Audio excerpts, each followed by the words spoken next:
rise and shine, rise and shine, rise. Welcome back. इस वक्त हमारे साथ मौजूद हैं दो मेहमान और मैं इनका आपसे इंट्रोडक्शन करा देती हूँ। मिकदाद सुल्तान मौजूद है हमारे साथ और मोनिस दारा मौजूद हैं। यूनाइटेड यूथ ऑफ कराची के शोबा रिसर्च एंड डेवलपमेंट के सरबराह हैं मिकदाद सुल्तान। ये बहुत सारी NGO से मुंसलिक रह चुके हैं। यूथ इशूज़ पे हमेशा जो है इनकी बहुत ज़्यादा नज़र रही और तरजीहात भी रही हैं और इन्होंने यूथ की डेवलपमेंट के लिए बेइंतहा कोशिशें की और काम किए हैं।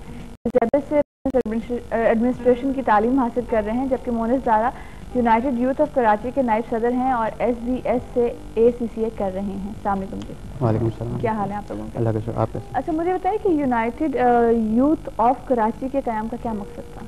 यूनाइटेड यूथ ऑफ कराची का क़याम का बेसिक मकसद ये है कि हम यूथ को, जो आज हमें लगता है कि बहुत इधर उधर चले गए, सबको एक प्लेटफॉर्म पे जमा करें और जमा करने के बाद उनसे वो सारे काम कराए जाएं जो मुल्क की तरक्की में जो है बहुत इंपॉर्टेंट रोल अदा कर सकें। ठीक है, ये यूनाइटेड यूथ ऑफ कराची सिर्फ यूनाइटेड यूथ ऑफ कराची रहेगा या पाकिस्तान भी बनेगा कभी? ये बहुत अच्छा सवाल है। बहुत लोग ये सवाल करते हैं कि यूनाइटेड ऑफ कराची, क्योंकि आप सिर्फ कराची को कवर कर रहे हैं, लेकिन बात सारी है कि कराची पाकिस्तान का सबसे बड़ा शहर है। तकरीबन ये 10% ऑफ द पॉपुलेशन कवर करता है मुल्क की। तो हम हर काम स्टार्ट करने से पहले एक छोटा स्टेप होता है। ये हमारा छोटा स्टेप है। कम से कम अगर हम इस 10% में से 1% को भी ठीक करने में कामयाब हो जाएं तो यानी कि आपने पाकिस्तान की 1% अवाम को कवर कर लिया। और फिर इंशाल्लाह ताला अगर हमें देखते हुए यूनाइटेड यूथ ऑफ लाहौर कायम हो जाए, यूनाइटेड यूथ ऑफ क्वेटा या बाकी हमारे जो शहर हैं उनमें से यूथ इसी तरह प्लेटफॉर्म बनाना शुरू कर दें तो फिर अनकरीब इंशाल्लाह ज़रूर हम लोग यूनाइटेड ऑफ पाकिस्तान हो जाएंगे। ठीक है, यूनाइटेड यूथ ऑफ कराची के लिए आप लोग क्या डेवलपमेंट कर रहे हैं? यूनाइटेड ऑफ कराची के लिए डेवलपमेंट अभी तो हमारा सबसे पहला एक इवेंट हुआ था 17 जनवरी को आर्ट काउंसिल के अंदर। वो बेसिकली स्टार्टर था हमारा। ओपन ड्रामा फेस्टिवल कराया था हमने इसके अंदर और इसमें हमने कराची की डिफरेंट यूनिवर्सिटीज़ को टारगेट किया था जिन्होंने कराची की तरक्की के बारे में प्लेस बनाए थे। और मुस्तफ़ा कमाल साहब हमारे चीफ गेस्ट थे और उन्होंने आके शिरकत की उसमें और जो है काफ़ी सपोर्ट किया कि यूनाइटेड ऑफ कराची जिस किस्म का प्रोग्राम करा रहे थे बेसिकली उससे फ़ायदा ये होता कि जो रिसर्च की बच्चों ने जब इस प्लेस के लिए तो उनको पता लगा कि जो कराची की तरक्की हुई है पिछले 8-10 सालों में उसमें कितनी मेहनत इन्वॉल्व है और एक मज़दूर से लेके एडमिनिस्ट्रेटर से लेके नाज़िम कराची कितनी उन्होंने मेहनत की है।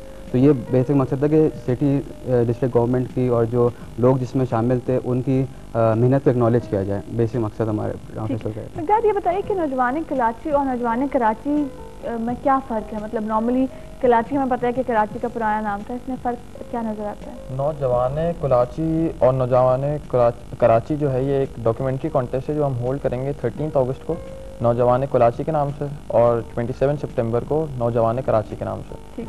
इसमें ये होगा कि डॉक्यूमेंट्री कॉन्टेस्ट होगा। 17 जन को जो हमारा एक इवेंट हुआ था उसका ही फॉलो ऑन है। उसके अंदर ये हम लोग स्टूडेंट्स की टीम्स बनाएंगे जो डॉक्यूमेंट्रीज़ लाएंगे। कराची मैं पड़ोसी मुल्क की एग्जांपल दूंगा आपको, मुंबई और बॉम्बे।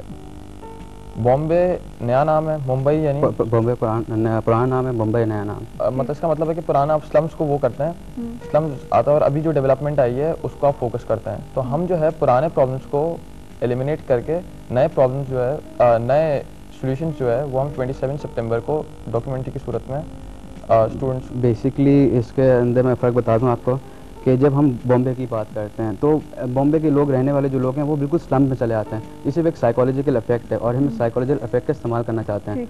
तो कराची पुराने इंडिपेंडेंस से पहले और कराची इंडिपेंडेंस के बाद तो हम जो सफ़र है कराची से कराची तक का वो हम लोग दिखाना चाहते हैं। और कराची जो नौजवान कराची होगा उसमें होगा कि स्टूडेंट्स जो हैं जो डॉक्यूमेंट्रीज लाएंगे उसमें वो खुद डायग्नोस करेंगे कि यूथ को क्या मुश्किलात हैं और जो नौजवान कराची होगा वो जो कराची से कराची तक का फेज़ होगा उसमें वो जो खुद बताए हुए डायग्नोस किए उन्होंने प्रॉब्लम्स उसके सोल्यूशन बताएंगे। ठीक। बेसिकली ये हमारा। आपको खुद क्या लगता है कि कराची से कराची बनने तक जो एक लंबा सफ़र था उसने नौजवानों पे क्या असर डाला है? नौजवान जो है इसके अंदर मोटिवेट हैं। बेसिकली जो ये हमारा प्रोजेक्ट है इसके अंदर हमें फोकस ये करना है कि यूथ को रिस्पॉन्सिबल बनाना है। यूथ जो है फ्यूचर है कंट्री का। जैसे हर्नेस गर्ने की एक थ्योरी है कि जो आप चेंज की तरफ मूव करते हो आपको अभी तो नज़र नहीं आएगा, आपकी नेक्स्ट जनरेशन को नज़र आएगा। ठीक। तो बेसिकली यही बात है कि जो है हम आज काम कर रहे हैं यूथ के ऊपर तो हम इस बात को भूल जाएं कि इसी यूथ की जनरेशन में हमें इसके फ़ायदे नज़र आना चाहिए।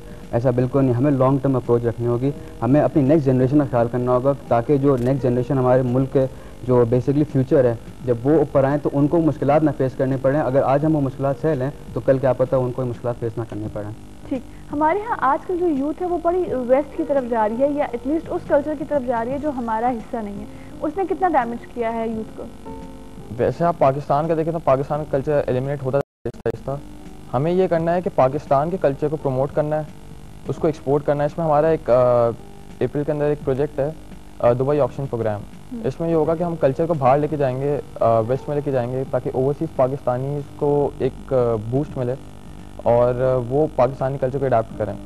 जिस तरह बाहर की कंट्रीज़ यहाँ पे इंजेक्ट कर रही हैं अपना कल्चर, उस तरह हम अपना कल्चर बाहर इंजेक्ट करेंगे। जो है मैंने इस बारे में काफ़ी रिसर्च की कि ये कल्चर जो है कितना इम्पोर्टेंट रखता है किसी भी मुल्क के लिए या किसी भी इलाके के लिए। तो एक बात जो सामने आई मेरे रिसर्च से, मुझे ही पता लगा अगर हमें पाकिस्तान को महफूज बनाना है तो हमें पाकिस्तान के चाहने वालों की तादाद मुल्क से बाहर बढ़ानी होगी।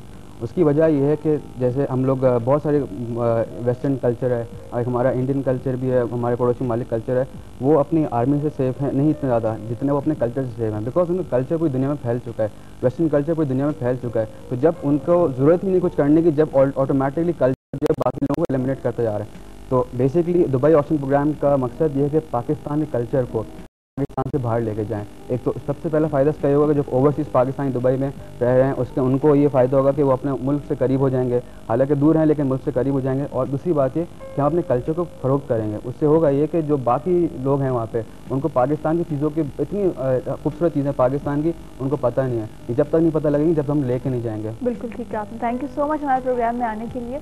और बिल्कुल ठीक कहा मोनिस ने कि अगर आप अपने कल्चर को बाहर नहीं लेके जाएंगे लोगों को नहीं पता चलेगा। आप बाहर की चीज़ों को भी देखें, उनको भी अडॉप्ट करें, लेकिन आपका अपना जो कल्चर है कभी उसको हाथ से ना जाने दें। और कोशिश ये करें कि अगर आप पाकिस्तान से बाहर भी हैं तो अपने कल्चर का साथ ना छोड़ें। हम लेंगे एक छोटी सी ब्रेक, उसके बाद वापस आएंगे। Rise and shine, rise and shine.